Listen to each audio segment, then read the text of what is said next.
El complejo de Edipo. El complejo de Edipo es uno de los conceptos centrales y más emblemáticos del psicoanálisis freudiano. Se refiere a un conjunto de deseos, emociones y conflictos inconscientes que surgen en el niño durante una etapa crucial de su desarrollo psicoafectivo, aproximadamente entre los 3 y 5 años de edad, y que giran en torno a una atracción amorosa y posesiva hacia el progenitor del sexo opuesto, junto con sentimientos ambivalentes de rivalidad y hostilidad hacia el progenitor del mismo sexo.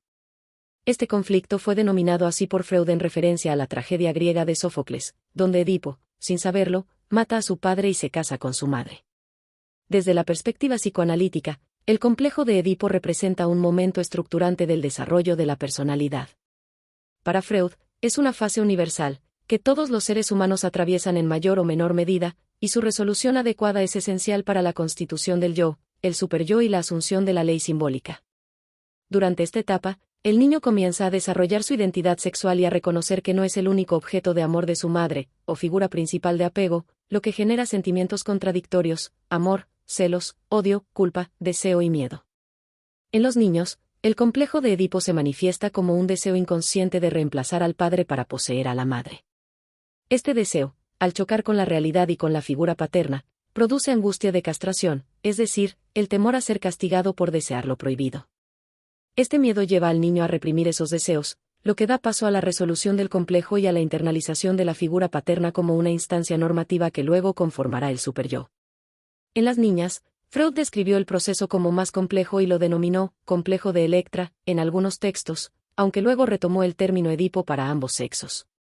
En las niñas, el complejo se relaciona con el deseo hacia el padre y una rivalidad con la madre, motivado, según Freud, por la envidia del pene al descubrir la diferencia anatómica con el varón.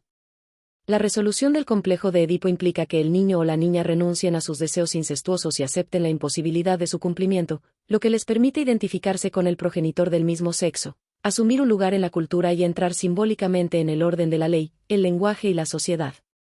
Esta renuncia, sin embargo, no borra por completo el conflicto, que permanece en lo inconsciente y puede reactivarse en la adolescencia, en la elección amorosa o en la relación con la autoridad.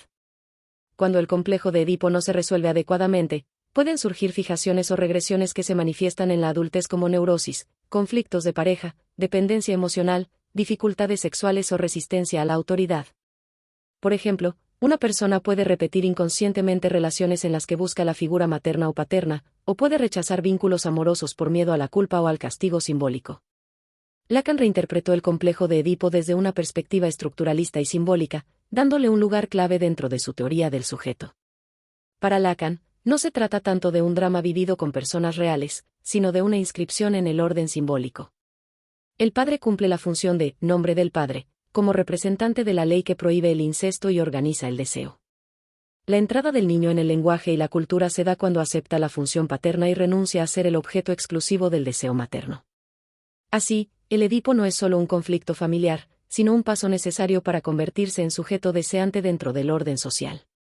En la clínica psicoanalítica, el complejo de Edipo se revela a través de sueños, síntomas, transferencias y resistencias. Por ejemplo, una transferencia amorosa hacia el terapeuta puede estar ligada a deseos edípicos no resueltos. El análisis permite que estos contenidos reprimidos salgan a la luz y se resignifiquen, promoviendo una mayor libertad subjetiva y una elaboración simbólica del deseo.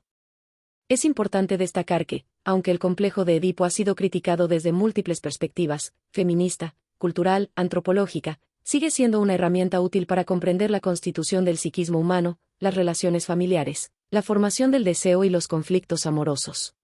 Críticos como Karen Horney, Melanie Klein o Judith Butler han cuestionado su universalidad, su visión centrada en la familia nuclear tradicional o su enfoque biologicista del género.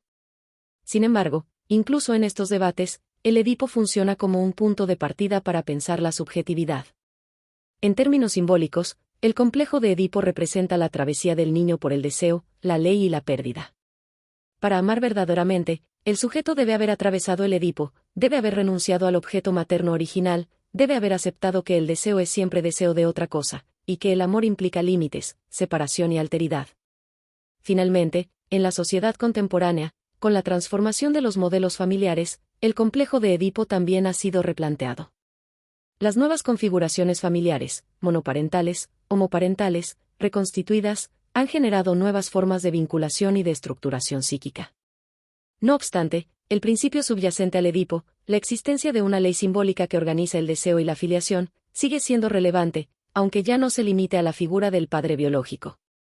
En resumen, el complejo de Edipo es una etapa crucial del desarrollo psíquico donde el niño debe atravesar una red de deseos, prohibiciones e identificaciones que marcarán su modo de amar, de desear y de situarse en la cultura.